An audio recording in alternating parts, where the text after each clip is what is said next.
You through that game, how does it feel to get your first win as a coach at Grand Valley and to do it here at home? And we talked about we all we got, and you just saw it.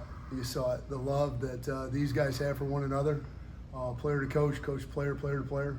You just saw it in full display. So wouldn't want it any other way. Obviously we felt like early in that game you get the 3 to 4 score lead. If we could have pushed it to 4 score, it's a different game. But they just kept give credit to Colorado State-Pueblo. Kept on coming back and forcing it to it. And then defensively, felt like in the first half gave up just a couple plays. Wheel and a chop route inside fade.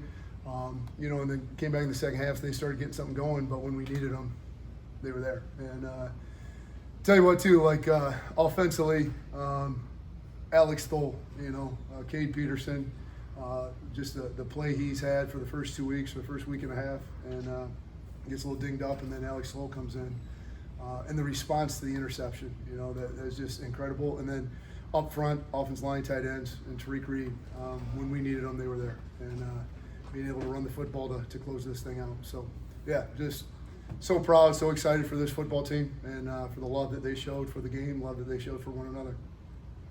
Talk about Cade as far as the injury. How's he doing?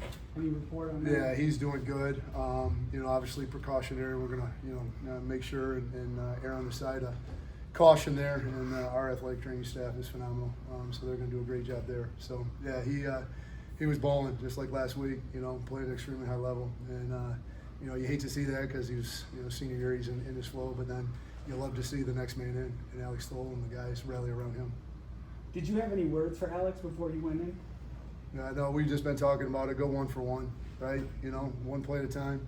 Let's do this thing, especially after like I said, the response after that interception for a guy that hadn't played college football was just absolutely monstrous, and just shows what type of dude he is.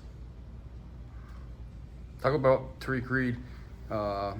Last week, really couldn't get him, unleashed. This week, he just ran so well and so hard. Yeah, and Rico, he's been that guy for us, right? And last week, you're not going to run just into the brick wall, and they had a really good plan to neutralize the running back run game, and that's why we did some stuff with flies and quarterback runs.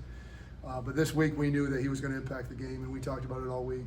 And then to see him, we talked about you don't rise to the occasion, sink to the level of your training, and he's trained for this, and he's been in those big games, those big moments, and when we needed him the most, he was at his best.